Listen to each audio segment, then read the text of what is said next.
ಖಾಲಿ ಬಾಟಲ್ಗಳಿಗೆ ಕೆರೆ ನೀರನ್ನು ತುಂಬಿ ರಾಜ್ಯ ಸರ್ಕಾರದ ವಿರುದ್ಧ ಧಿಕ್ಕಾರಗಳು ಕೂಗುತ್ತಿರುವ ಹೋರಾಟಗಾರರು.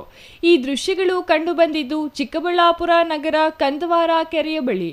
ಹೌದು, ಈ ಬಾರಿಯ ಬಜೆಟ್ನಲ್ಲಿ ಕೋಲಾರ, ಚಿಕ್ಕಬಳ್ಳಾಪುರ ಸೇರಿದಂತೆ ಬೆಂಗಳೂರು ಗ್ರಾಮಾಂತರ ಜಿಲ್ಲೆಗಳಿಗೆ ಹರಿಸುತ್ತಿರುವ HN ವ್ಯಾಲಿ ಯೋಜನೆಯ 2ನೇ ಹಂತದ ಶುದ್ಧೀಕರಣದ ಬದಲು 3ನೇ ಹಂತದ ಶುದ್ಧೀಕರಣ ಮಾಡುವಂತೆ ಹೋರಾಟಗಾರರು ಮನವಿ ಮಾಡಿದ್ರು. ಆದರೆ ಬಜೆಟ್ನಲ್ಲಿ 3ನೇ ಹಂತದ ಶುದ್ಧೀಕರಣ ಘೋಷಣೆ ಮಾಡುತ್ತಾರೆಂದು ನಿರೀಕ್ಷೆಯಲ್ಲಿದ್ದ ಜಿಲ್ಲೆಯ ರೈತರು ಬಜೆಟ್ನಲ್ಲಿ ಶುದ್ಧೀಕರಣ ಘೋಷಣೆ ಮಾಡದ ಕಾರಣ ಕೆಲವು ರೈತರು, ಹೋರಾಟಗಾರರು ಕೆರೆಯ ಬಳಿ ಸುದ್ದಿಗೋಷ್ಠಿ ನಡೆಸಿ ಆಕ್ರೋಶ ವ್ಯಕ್ತಪಡಿಸಿದರು. ಸರ್, ಏನು ಈ ದಿನ ಮಾಧ್ಯಮಗೋಷ್ಠಿ ಕರೆದಿದ್ವಿ. ಮೊನ್ನೆ ದಿನ ನಾನು ಪತ್ರಿಕಾ ವರದಿಯಲ್ಲಿ ನಾನು ತಿಳಿಸಿದ್ದೆ, 3ನೇ ಹಂತದ ಶುದ್ಧೀಕರಣ ಮಾಡಿ, ಇಲ್ಲಾಂದರೆ ಈ ತ್ಯಾಜ್ಯ ನೀರನ್ನು ನಿಲ್ಲಿಸಿ ಅಂತ ಸರ್ಕಾರಕ್ಕೆ ಆಗ್ರಹ ಮಾಡಿದ್ದೆ. ನಿನ್ನೆ ದಿನ ಏನು ಮಾನ್ಯ ಮುಖ್ಯಮಂತ್ರಿಗಳು ಸಿದ್ದರಾಮಯ್ಯನವರಾದಂಥ 17ನೇ ಬಜೆಟನ್ನು ಮಂಡಿಸಿದ್ರು, ಅವ್ರಿಗೆ ನೇರವಾಗಿ ನಾವು ಕಳಕಳಿಯಾಗಿ ಮನವಿಯನ್ನು ಕೂಡ ಮಾಡಿದ್ವಿ, ಆಗ್ರಹವನ್ನು ಕೂಡ ಮಾಡಿದ್ವಿ.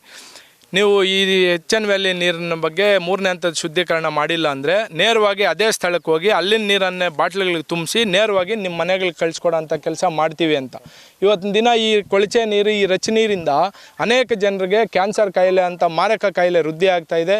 ಅನೇಕ ಜನರಲ್ಲಿ ಕಿಡ್ನಿ ವೈಫಲ್ಯ ಆಗ್ತಾಯಿದೆ. ಆರೋಗ್ಯ ಸಮಸ್ಯೆಗಳು ಅನೇಕ ರೀತಿ ಇದು ಉಂಟಾಗ್ತಾ ಇದೆ. ಟೋಟಲ್ ಆಗಿ ಅಂಗಾಂಗಗಳು ಕೂಡ ವೈಫಲ್ಯ ಆಗ್ತಾಯಿದೆ. ಈ ರಚ ನೀರು ಇದೇ ರೀತಿ ನಮ್ಮ ಚಿಕ್ಕಬಳ್ಳಾಪುರ ಜಿಲ್ಲೆಗೆ ಹರಿದ್ರೆ ಮುಂದಿನ ದಿನಗಳಲ್ಲಿ ತಾಯಿ ಎದೆ ಹಾಲಲ್ಲೂ ಕೂಡ ವಿಷಾಂಶ ಪತ್ತೆ ಆಗೋವಂಥದ್ದು ಏನು ದೂರ ಇಲ್ಲ, ಸಂಶಯನೂ ಕೂಡ ಇಲ್ಲ. ಯಾವ ನೀರು ಬಳಸ್ತೀವಿ ಸರ್? ಇದೇ ರಚ ನೀರೇ ಸರ್, HN ವ್ಯಾಲಿ ನೀರು. ಈಗ ಅವರೆಲ್ಲ ಬೋರ್ಡ್ಗಳು ಹಾಕಿ ವಿಷಯ ತಿಳಿಸಿದ್ದಾರೆ, ಪ್ರಚಾರನೂ ಮಾಡಿದ್ದಾರೆ. ಇದು ಕುಡಿಯೋಕ್ಕೆ ಯೋಗ್ಯ ಅಲ್ಲ, ಪ್ರಾಣಿ ಪಕ್ಷಿಗಳು ಕುಡಿಬಾರ್ದು, ಇದನ್ನು ಸಂಸ್ಕರಣೆ ಮಾಡಿಕೊಂಡೇ ಕುಡಿಬೇಕು.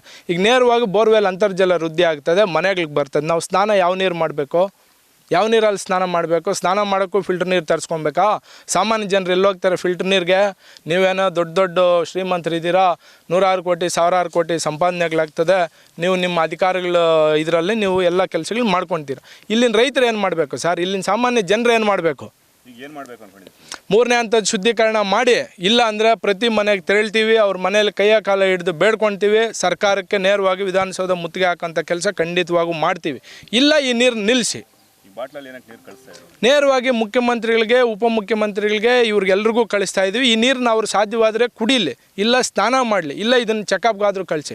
ಇದು ಯೋಗ್ಯ ಅಂತ ವರದಿ ಕೊಟ್ಟು ಅವ್ರನ್ನ ಹೇಳಿದ್ರೆ ನಾವು ಮುಂದಿನ ದಿನಗಳಲ್ಲಿ ಇದನ್ನ ಹೋರಾಟ ಕೈ ಬಿಡ್ತೀವಿ.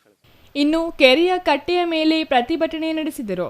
ನಂತರ ಹೆಬ್ಬಾಳ, ನಾಗವಾರ ಯೋಜನೆಯ ನೀರನ್ನು ಬಾಟಲ್ಗಳಿಗೆ ತುಂಬಿಸಿ CM, DCM ಸೇರಿದಂತೆ ಸಚಿವರುಗಳಿಗೆ ಕೊರಿಯರ್ ಮೂಲಕ ರವಾನಿಸಿದ್ರು. Thoudanahalli Ramesh, CTV news, Chikkaballapur.